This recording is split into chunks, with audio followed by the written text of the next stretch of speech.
আসসালামু আলাইকুম ভিউয়ার্স। এই দেখেন আজকে খামারে আসে দেখি মুরগির এই অবস্থা একটা।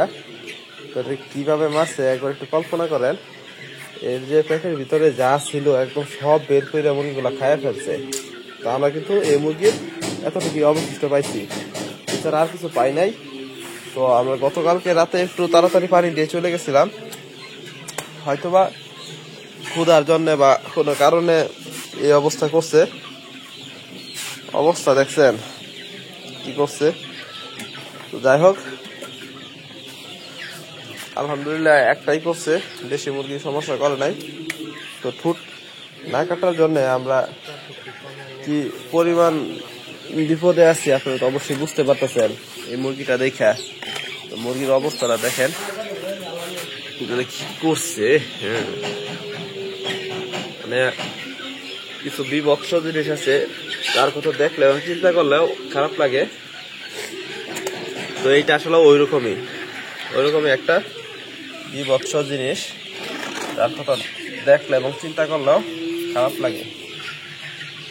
তো এই মুরগিগুলা নিজেরাই কতটা হিংস্র এটা আসলে এই ভিডিওতে বুঝতে পারতেছেন কি অবস্থা করছে। এই দেখেন এই মুরগিগুলাই, এটা কিন্তু কি বলবো, সোনালী মুরগি পালন করে আমরা আসলে খুবই বিপদে। তো আরেকটা বিষয় যেটা আমি আপনাদের আজকে বলবো, এটা হলো আমরা এতদিন বলছি ডিলার সিন্ডিকেট, কিন্তু ডিলাররা আসলে চোর।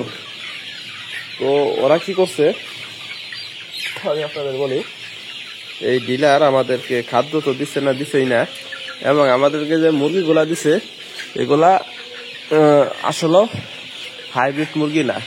সোনালী হাইব্রিড মুরগি হলে এতদিনে এগুলার ওজন 800 থেকে 900 প্লাস থাকতো, 800 থেকে 900 প্লাস থাকতো সোনালী হাইব্রিড মুরগি যদি হতো এগুলা। তো সোনালী হাইব্রিড মুরগি হলে এতদিনে খাবার আরো ভালো খাইতো, গ্রোথ আরো ভালো আসতো, কিন্তু ডিলার আমাদের হাইব্রিড মুরগি দেয় নাই, যার ফলে আমাদের মুরগিগুলো আজকে এই অবস্থা। গ্রোথে কম, ওজনে কম, এবং শরীর দেখতে বড় বড় দেখা যাচ্ছে ঠিকই, কিন্তু আপনার ঠুকরি কিছুতেই কমতেছে না। ঠুকরির জন্য আমরা প্রতিদিনই সকালে লবণ পানি ব্যবহার করতেছি, আয়োডিন যুক্ত লবণ দিতেছি, তারপরে ঠুকরি কমে না। ঠুকরির ফলে দেখেন মুরগির এই অবস্থা করছে। আল্লাহ গো, ইন্নালিল্লাহ, এটা দেখলেও খারাপ লাগে। তো কিছু করার নাই, আলহামদুলিল্লাহ। এছাড়া বাকি মুরগিগুলো আল্লাহর মতো সুস্থ হয়ে আছে। তো আপনারা কিন্তু দেখছেন আমাদের যে মুরগিগুলা ঠুকরিতে আক্রান্ত হয় ওইগুলাকে আমরা ওই পাশে রেখে দিই, কিন্তু ওই পাশে সব ভালো মুরগি চলে গেছে, আর ওই আক্রান্ত মুরগিগুলো এই পাশে এসে বসছে। তো আসার ফলে মায়েরা মুরগির এই অবস্থা করছে। তো এটা এখন বলে কিছু করার নাই, সঠিক সময় ঠোঁট না কাটার ফলে আমরা এই বিপদটাই করছি। তো আপনারা যারা সোনালী ফার্মে কক মুরগি পালন করবেন তারা অবশ্যই সঠিক সময় মুরগির ঠোঁটগুলা কাইটা দেওয়ার চেষ্টা করবেন, না হলে আপনারা কিন্তু এই বিপদেই পড়তে পারেন। তো আলহামদুলিল্লাহ, সকলে ভালো থাকবেন, সুস্থ থাকবেন, এবং ভিডিওটা ভালো লাগলে লাইক দিবেন, চ্যানেলটা সাবস্ক্রাইব করে আমাদের পাশে থাকবেন।